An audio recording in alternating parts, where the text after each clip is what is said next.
Hello everyone, তো বাড়ির পাশে ছিল শীতলা পুজো। তো এটা হচ্ছে সন্ধ্যাবেলার ভিডিও, সাজিয়ে দিয়েছিল পুজোর আগের দিনে। এখন ঠাকুর নিয়ে আসা হচ্ছে, তো ঠাকুরকে ঢাক ঢোল সব বাজিয়ে নিয়ে আসা হলো, তারপর এনে এখন পুজো করা হচ্ছে। আমি আর সঞ্জনা চলে গিয়েছিলাম দেখতে ঠাকুরকে, তারপরে পুজো করে আর রেখে দেওয়া হবে। এটা হচ্ছে পরের দিন সকালবেলা খেয়ে নিয়েছিলাম পান্তা ভাত, পেঁয়াজ আলু ভাজা চপের দিয়ে।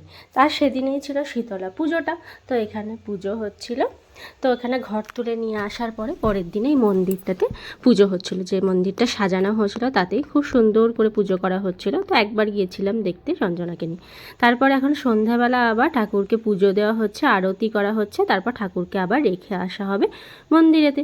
তো এখানে সঞ্জনাকে নিয়ে চলে গেছিলাম দেখতে, আর ও তো খুব মজা পাচ্ছিল যে নিয়ে। তারপর এই যে ঠাকুরকে এখন পুজো দিয়ে নিয়ে বেরিয়েও পড়লো রাখার জন্য। তো এইভাবেই সারা দিনটা কেটে গেল। আর এই বছরের শীতলা পুজো এইভাবে কেটে গেল। রাত্রিবেলা খেয়েছিলাম মুড়ি আর চপ। বাই।